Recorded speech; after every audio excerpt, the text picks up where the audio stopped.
I had always been an adventurous soul. The thrill of the unknown and the call of the wild had guided me through countless trails and uncharted paths. But nothing could have prepared me for that one fateful journey into the dense, foreboding woods.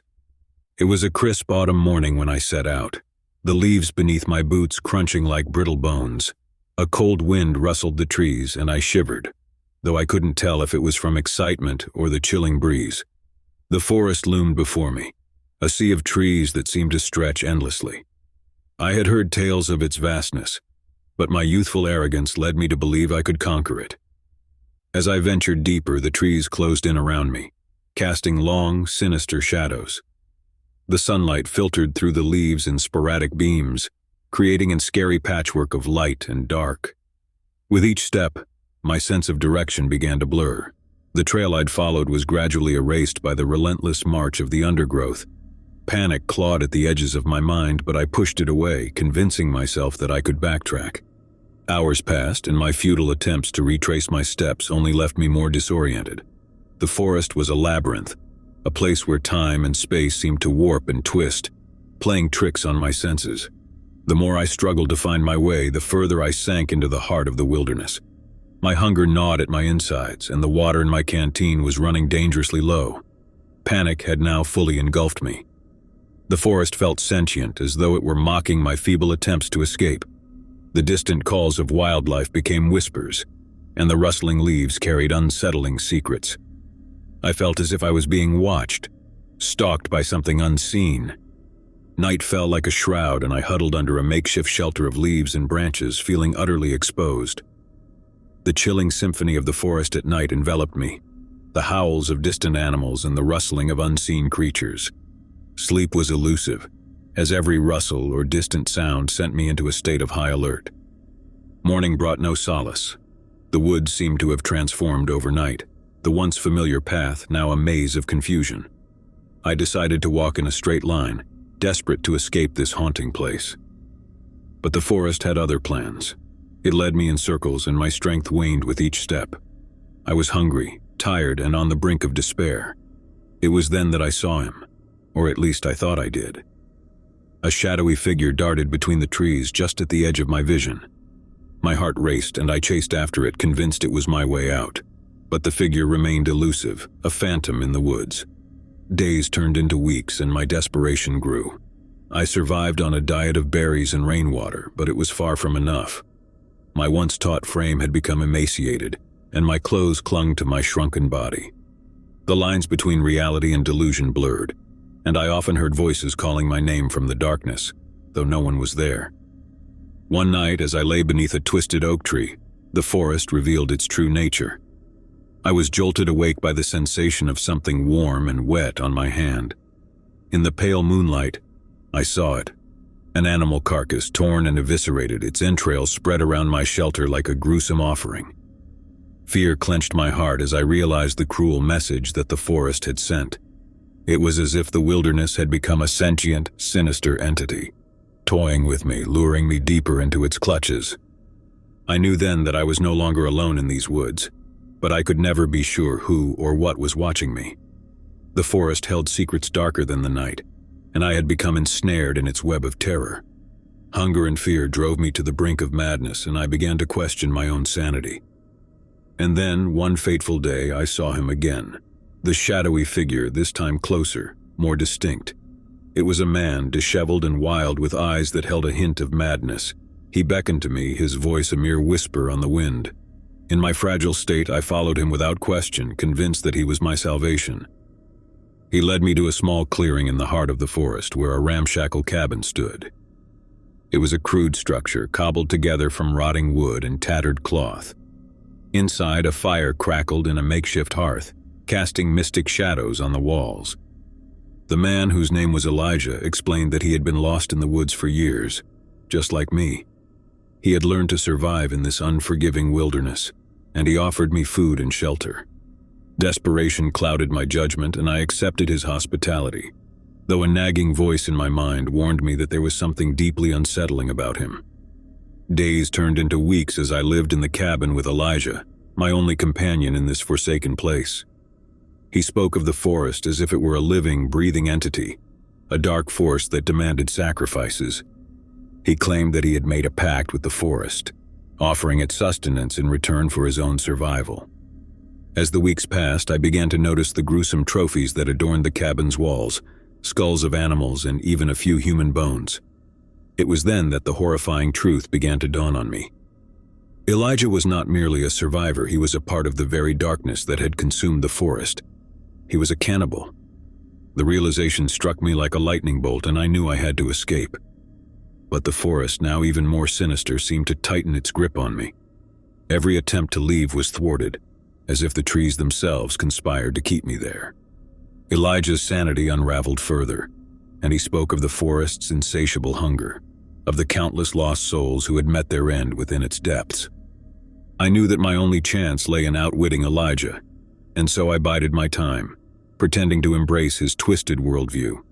I learned his routines and waited for the right moment.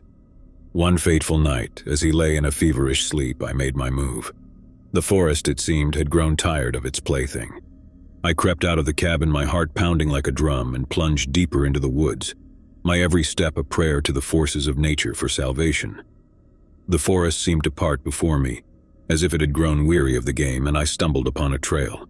With a newfound burst of energy, I followed it, guided by the distant glow of moonlight. But I was free, and I would never forget the horrors I had witnessed within the heart of the unforgiving forest. The tale of my ordeal became a cautionary legend among those who dared to enter the woods, a reminder of the darkness that could consume even the most adventurous souls. I've always had a deep love for the outdoors, so it wasn't unusual for me to spend weekends exploring new hiking trails in the wilderness of upstate New York. This particular weekend, I decided to venture into the vast Catskill Mountains, an area renowned for its beauty and serenity. The crisp morning air greeted me as I embarked on my hike, following a well-marked trail into the dense forest. The path was clear and the sun filtered through the leaves, casting a dappled light on the forest floor.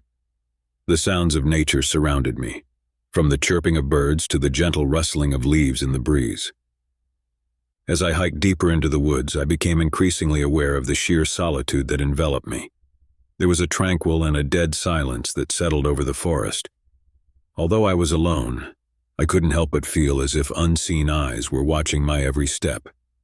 The feeling was unnerving, but I shrugged it off as a product of the profound quiet. Hours passed as I ventured further into the forest. The trail had become narrower and the dense underbrush encroached on both sides. I felt a sense of vulnerability, a realization that I was in a remote area where help was far from reach. My goal for the day had been to reach a pristine mountain lake I had read about, nestled deep within the Catskills. It was rumored to be a hidden gem, a place of breathtaking beauty. But as the day wore on, I began to worry that I had veered off the path. I took out my map and compass to assess my location, but to my shock, I couldn't find them. Panic surged through me as I realized that I must have left them behind at my last rest stop. I cursed my carelessness, but told myself that I could rely on my intuition and make my way back.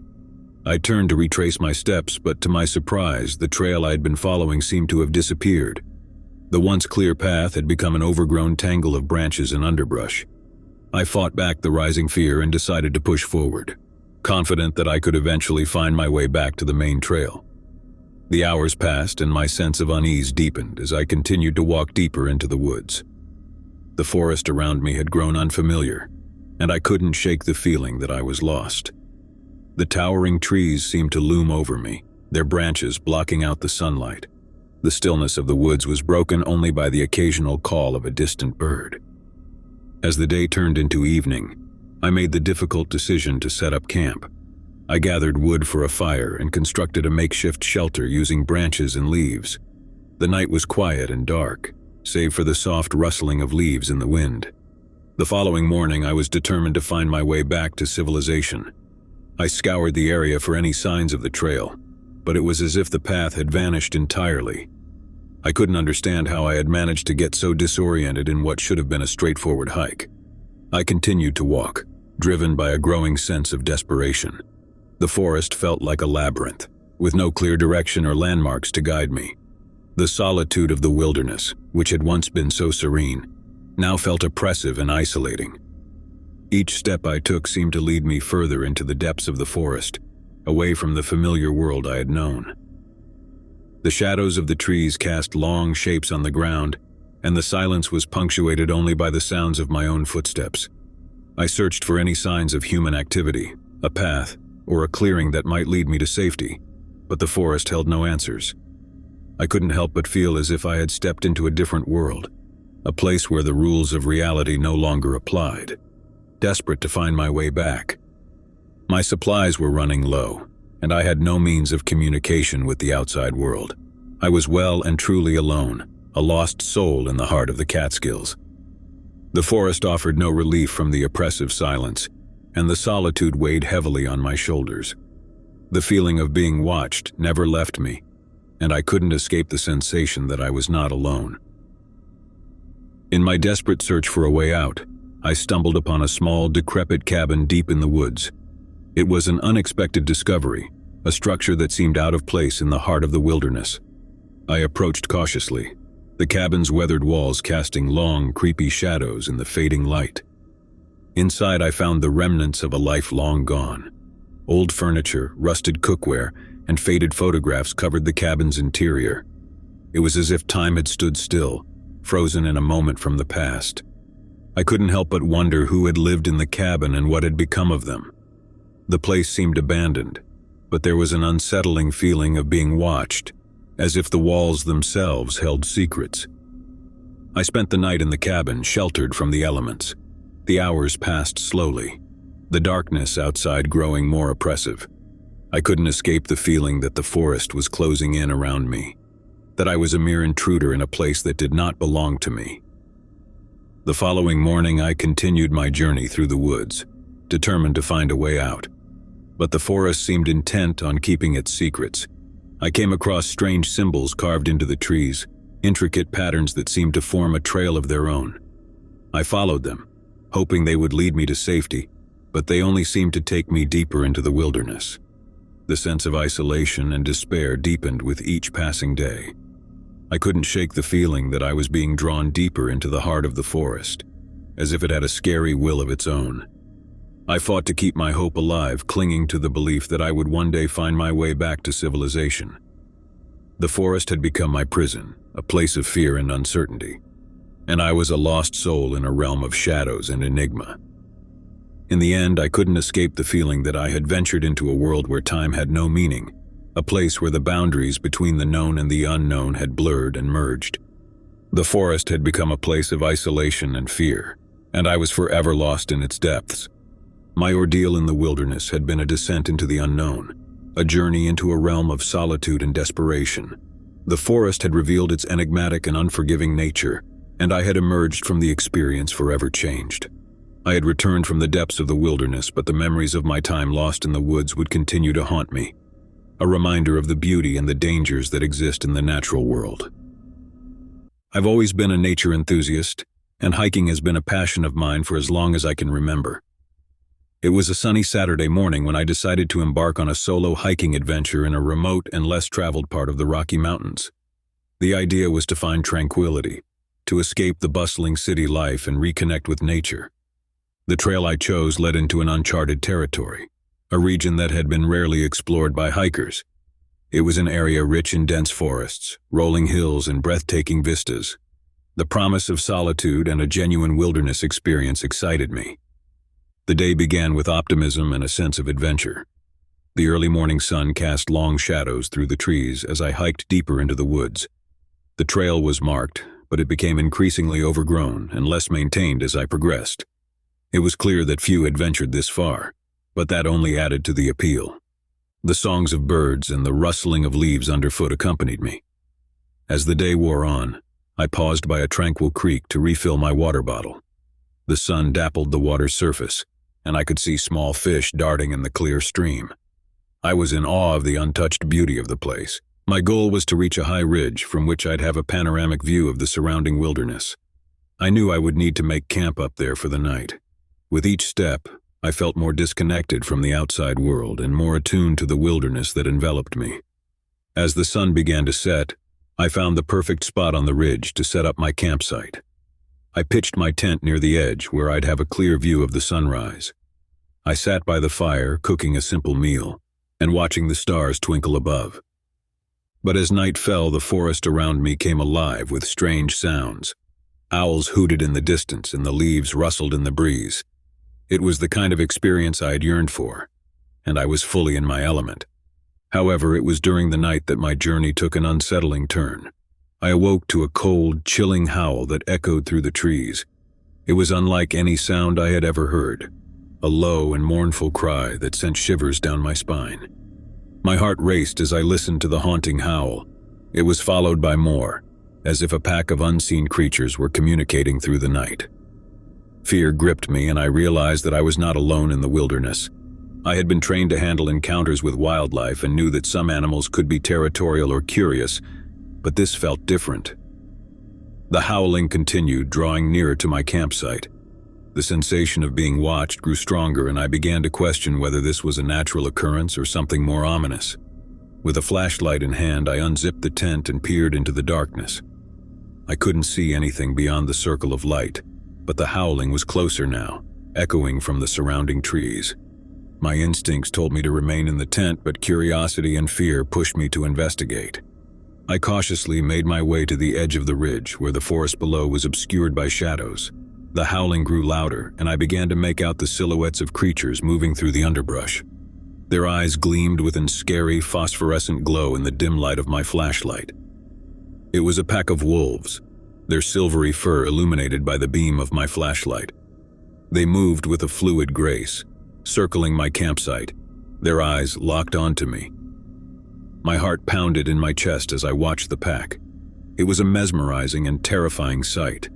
I had encountered wolves before, but I had never seen them behave like this, so close to a human presence.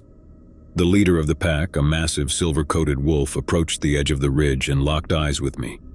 Its gaze was intense and unwavering, as if it held a deep intelligence. I knew better than to run or make any sudden movements. For what felt like an eternity, I and the wolf maintained our silent standoff, each assessing the other. The howling of the pack had ceased, and the forest was still. The moment was surreal, a connection between man and beast in the heart of the wilderness. Then, with a subtle nod of its head, the wolf turned and led the pack back into the darkness of the forest. The dark, phosphorescent glow of their eyes faded into the night, and the howling resumed, echoing through the trees as they disappeared from view. I was left with a profound sense of wonder and a touch of fear. The wilderness had a way of revealing its secrets, and I had just witnessed a spectacle that few could claim to have experienced. The following morning, I awoke to the sound of birdsong and the warmth of the rising sun. The wolves were gone, leaving only their footprints and the memory of their haunting presence. I continued my hike, my perspective on the wilderness forever changed. I marveled at the untamed beauty of the land and the mysteries that it held. It was a reminder that even in the most remote corners of the world, we are not truly alone. As the days passed, I trekked deeper into the uncharted woods, exploring landscapes that few had laid eyes on. The trail had become less defined and the forest more untamed, but I continued on, driven by a sense of adventure and the allure of the unknown. The solitude of the wilderness surrounded me, and I embraced it as a kind of sanctuary. I couldn't help but feel that the forest had revealed a side of itself to me, a realm that few would ever have the privilege to witness. But as time passed, I began to realize that I was venturing deeper into uncharted territory, away from the well-trodden paths of civilization. The forest had a way of distorting time and space, and the sense of isolation grew stronger with each passing day. I continued my journey, searching for the next breathtaking vista, the next uncharted wonder. My supplies were dwindling, and my encounters with wildlife became more frequent.